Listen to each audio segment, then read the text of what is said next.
বিগত সরকারের ১৫ বছরে পাচার করা হয়েছে ২১ লাখ কোটি টাকার বেশি।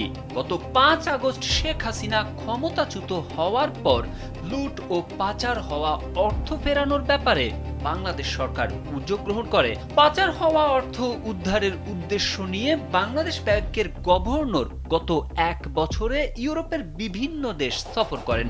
সেসব দেশের কেন্দ্রীয় ব্যাংক সহ সরকারের শীর্ষ পর্যায়ে কথা বলেছেন তিনি। কিন্তু সাধারণ মানুষের প্রশ্ন, এত কিছু করে কত টাকা উদ্ধার করা গেছে? পাচার হওয়া টাকা উদ্ধারের নানা পদক্ষেপের কথা বলা হলেও বাস্তবে একটা টাকাও উদ্ধার করা সম্ভব হয়নি, অর্থাৎ কোনো টাকা দেশে আসেনি।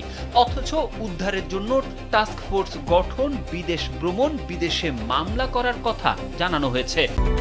Japan Bangladesh joint venture company JBS holdings limited. পাচারের টাকা কিভাবে ফিরিয়ে আনা যাবে কিংবা ব্যাংক থেকে লুট হওয়া টাকা কিভাবে উদ্ধার হবে, এখন পর্যন্ত তার কোনো কুল কিনারা করা যায়নি। ব্যাংকিং চ্যানেল ও বিদেশি হ্যাভেন ব্যবহার করে পাচার করা কোটি কোটি ডলার দেশের বাইরেই রয়ে গেছে।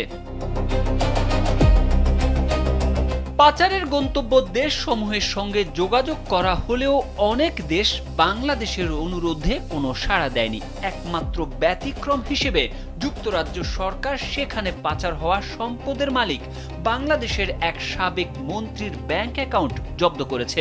এমনকি কোথায় বা কোন দেশের টাকা আছে সেটাই সরকার এখন পর্যন্ত শনাক্ত করে নিশ্চিত হতে পারেনি। Bangladesh financial intelligence unit BFIU গত বছর অর্থ পাচার সহ বিভিন্ন বিষয় তুলে ধরে ৪৯ পৃষ্ঠার একটি প্রতিবেদন দাখিল করে আদালতে। ওই প্রতিবেদনে যুক্তরাষ্ট্র, যুক্তরাজ্য, কানাডা, সিঙ্গাপুর, সংযুক্ত আরব আমিরাত, Malaysia, Australia, Japan, Hong Kong, Thailand, Philippines, Bharat, Sri Lanka, Kuwait, Belgium, তানজানিয়ায় বাংলাদেশ থেকে অর্থ পাচারের কথা রয়েছে। জানতে চাইলে বিশ্ব ব্যাংক ঢাকা কার্যালয়ের সাবেক মুখ্য অর্থনীতিবিদ ডক্টর জাহিদ হোসেন বাংলাদেশ প্রতিদিনকে বলেন, পাচারের টাকা ফেরত এই সময়ের মধ্যে আনা কোনোভাবেই সম্ভব নয়। যারা বলছেন কালি এনে দেবেন, এসব কথা কোনোভাবেই বাস্তবসম্মত নয়। টাকা কোথায় গেছে সেটাই শনাক্ত করতে পারছেন কিনা বড় প্রশ্ন। এ নিয়ে একটি প্রতিবেদন প্রকাশ করেছে বাংলাদেশ প্রতিদিন। তারেক আহমেদ, কালবেলা।